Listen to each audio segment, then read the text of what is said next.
Welcome to the deep dive. Today we're jumping straight into the fourth season of Classroom of the Elite. Lots of anticipation there. Yeah, definitely. We're looking at that recent Hype Armor Manga article, the one about the first teaser trailer. Exactly. So our mission today is really to unpack what's coming next at Tokyo Metropolitan Advanced Nurturing High School. That place, right, where it's all about, manipulation and just outsmarting everyone. Intense stuff. Totally. And just to recap quickly for everyone, season one kicked things off way back in July 2017. Right, introducing Aino Kuji and that whole crazy setup. Then season 2, which they called Classroom of the Elite 2. That was July 2022. And season three just finished the first year arc in January 2024. So that whole first year is done now. Season 4 is all about the year 2 light novels. Okay, so let's dig into that. This year two storyline, it feels like a whole new ballgame, potentially even tougher for Ayano Kuji and everyone. Oh, absolutely.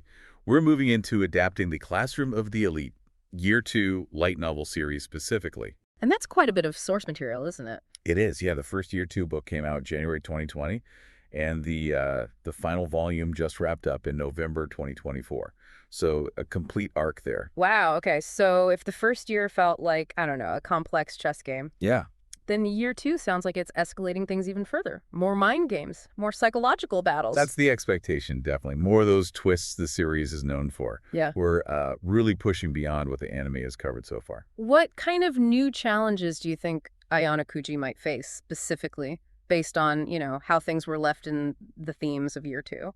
Well, knowing the novels, we might see maybe more external pressures and perhaps a deeper dive into the conflicts within the classes as they adjust to like new hierarchies, new rivalries. Makes sense. It can't just be Class D versus everyone forever, right? Things have to shift. Exactly. But, one thing that's really reassuring for fans is the continuity. The same cast, the same creative team is coming back. That consistency is, I think, a huge part of why people love the show. The way it tells its story, the characters, it feels familiar. That's a great point. And the show is incredibly popular. That article mentioned, over 9.5 million copies of the books out there? Yeah, 9.5 million. That's including digital too, worldwide. It's massive. Why do you think it connects so well, this focus on, manipulation and strategy? It's pretty dark sometimes. I think it taps into something universal, maybe. Our fascination with psychology, social dynamics, how people navigate complex systems.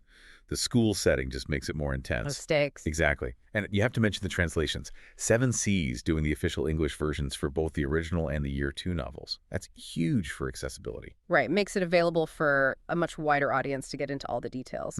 So, bringing it back to season four, the teaser definitely got people talking.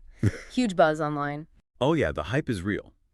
People are eager to see how these characters, change or evolve now that they're in their second year. Are there any specific character dynamics you're personally curious about seeing develop?